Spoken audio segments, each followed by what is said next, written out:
hiditra eo am'le tena le tena hoe torohevitra tsika dokotera ahoana ny ampiasana n'io vatana io ary a mba ho tena zavatsoa amin'ny vatana ny fampiasana anazy a amin'ny fahasalamana moa zany. Deja aloha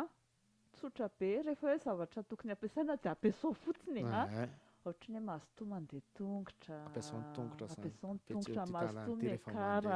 miakara tohatra rehefa misy tohatra, votra tsara amin'izay ny lohalika, votra tsara ny lohalika amin'izay, ataoko ohatran'ny ironie,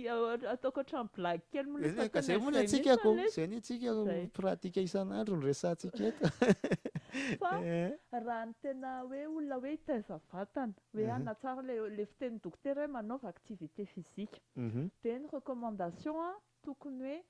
2h30 à 3h par semaine nanaovana an'ilay activité physique. De zay mahatonga ny olona indraindray matetika indraindray manao hoe 1 heure intelo isan-kerinandro ohatra nanaovany an'ilay izy de feno zay le 3h amin'izay foana. Zay zany manomboka 1 heure intelo isan-kerinandro zay le resan'ny dokotera hoe manao androany de 48 heures 24 heures makaina kely de manao indray 1 heure.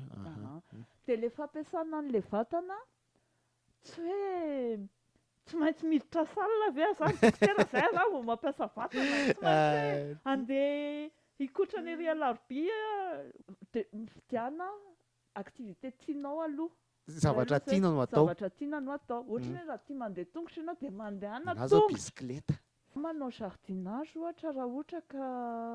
ianao ka zay mahafinaritra ny sainao de ataovy tsy maninona mihitsy. De atao le izy en tant que jardinage, activité physique zany. Sady manala any ianao de tena mietika de tandremo fotsiny par contre ohatra ny hoe rehefa miondrika ianao de mba hajaina zany le fiondriana tsy le mandreraka ny lamosina sao de lasa aretina tingtingina kely ohatra indraindray mandoa alika kely indraindray